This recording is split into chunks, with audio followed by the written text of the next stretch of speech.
Famílias das vítimas que cobram até hoje justiça e indenização. Hoje, vamos relembrar o caso do acidente com o ônibus da Costa e Mar, ocorrido em Santa Catarina há 10 anos atrás. Está no ar o Expresso Alerta Especial.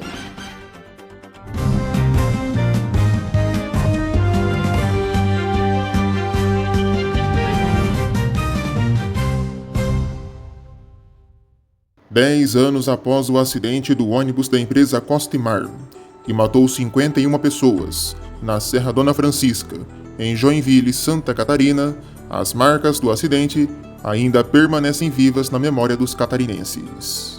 O acidente, o pior do estado, ocorreu no quilômetro 89 da rodovia SC-301, atual SC-418, em 14 de março de 2015, no fim de tarde.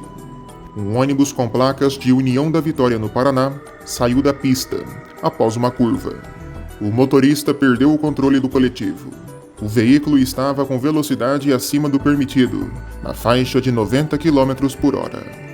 Ele não conseguiu fazer a curva na serra, saindo da pista a 120 km por hora na hora do impacto. Naquele trecho, o máximo permitido era de 30 km, justamente por ser uma área de serra. O ônibus praticamente passou reto pela curva, caindo de uma altura de 50 metros. Com excesso de passageiros, o ônibus tinha 59 pessoas no total e não tinha cintos de segurança, o que constituiu infração gravíssima. Isso ajudou na perda de muitas vidas. Todos que estavam a bordo eram religiosos que haviam alugado o ônibus para um encontro. O coletivo usado nesta ocorrência era um veículo já considerado antigo, fabricado nos anos 80, do modelo Nilson Diplomata.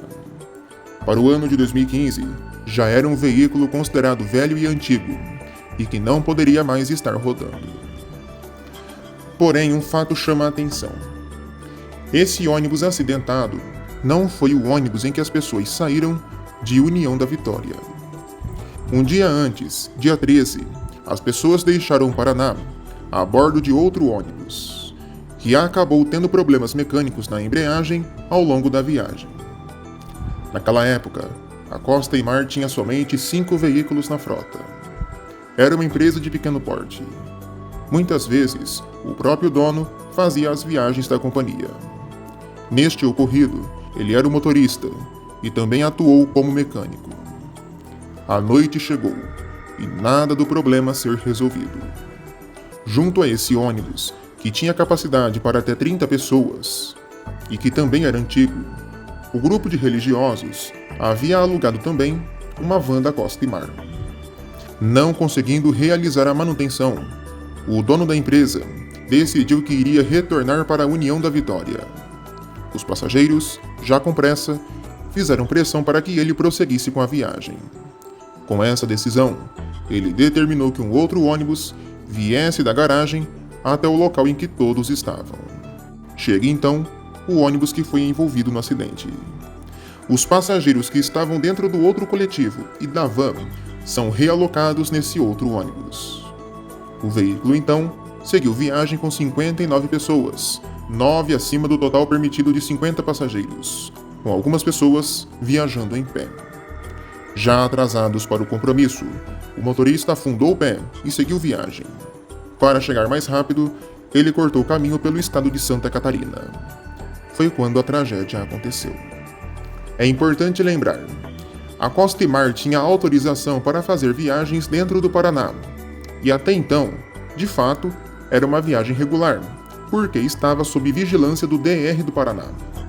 A partir do momento em que o motorista do ônibus corta para Santa Catarina, o transporte se tornou irregular, clandestino e com diversos problemas, estando agora sob vigilância da NTT, na qual a Costa e Mar não tinha autorização. Até pouco tempo atrás, ainda haviam poltronas, colchões e pertences das vítimas próximos a um riacho, perto da rodovia. O dono do terreno chegou a mover os materiais para evitar a poluição da água. A Prefeitura de Joinville, pouco tempo depois, realizou a retirada dos materiais. Após o acidente, o veículo da empresa foi retirado da ribanceira e foi isolado no pátio da Polícia Militar. Pertences dos passageiros foram removidos pelos bombeiros, pela Defesa Civil e por policiais. A empresa Costimar, mesmo com notificação judicial, demorou meses para retirar o veículo do pátio da polícia. Após o acidente, o DEINFRA, Departamento Estadual de Infraestrutura de Santa Catarina, melhorou a sinalização da rodovia para evitar paradas no local.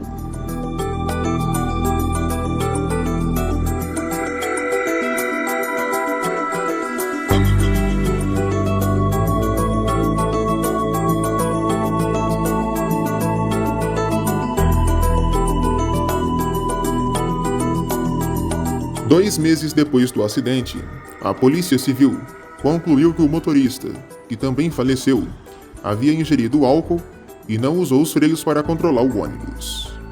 Ele foi considerado culpado pela tragédia, causado por exaustão, pressão psicológica e consumo de álcool, em pequena quantidade.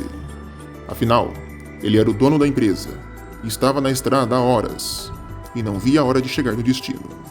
Ele afundou o pé no acelerador e deu no que deu. Além do excesso de passageiros, a perícia confirmou que o veículo não tinha autorização para fazer o percurso, que deveria ser apenas entre União da Vitória e Guaratuba, dentro do Paraná, o destino do grupo de religiosos, não havendo necessidade de ir até Santa Catarina. Também não foram constatadas marcas de frenagem na pista. Os tambores de freios do veículo estavam aquecidos.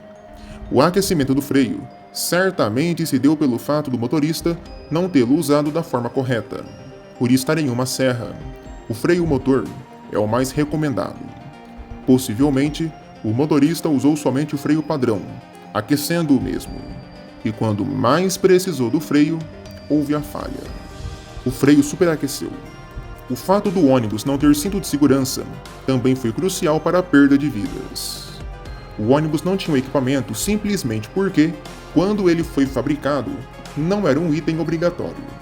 Cinto de segurança só veio a ser obrigatório aqui no Brasil em ônibus a partir do ano de 1999. Não foram criadas penalizações e restrições para veículos fabricados antes desta data.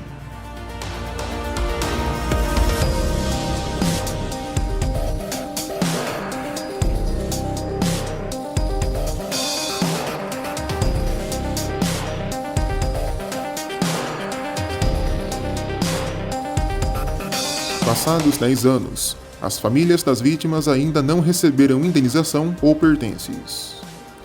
O Ministério Público ajuizou ações para responsabilizar a empresa Costimar e pedir reparação de danos, mas os processos ainda aguardam decisão.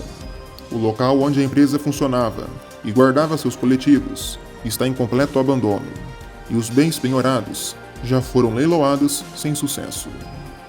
A companhia já não opera mais com transporte coletivo e entrou com processo de falência. As famílias também nunca recuperaram as lembranças perdidas, como mochilas e celulares, que se perderam na ribanceira. A Prefeitura de União da Vitória afirmou que apenas documentos foram resgatados e entregues, mas as lembranças se perderam. A Serra Dona Francisca continua sendo palco de acidentes graves. Embora melhorias tenham sido feitas, como manutenção, sinalização e barreiras de contenção, a Secretaria de Infraestrutura de Joinville afirma que as ações não foram motivadas pelo acidente do ano de 2015. Apesar da dor e do impacto nas famílias, a justiça não foi célere e as ações de prevenção não foram suficientes para evitar novas tragédias. Filha de uma das vítimas do acidente da Costimar, Rosemary Ramos Crisosteno, que perdeu a mãe, o irmão e uma prima, nunca mais conseguiu passar pela serra sem lembrar dos entes queridos.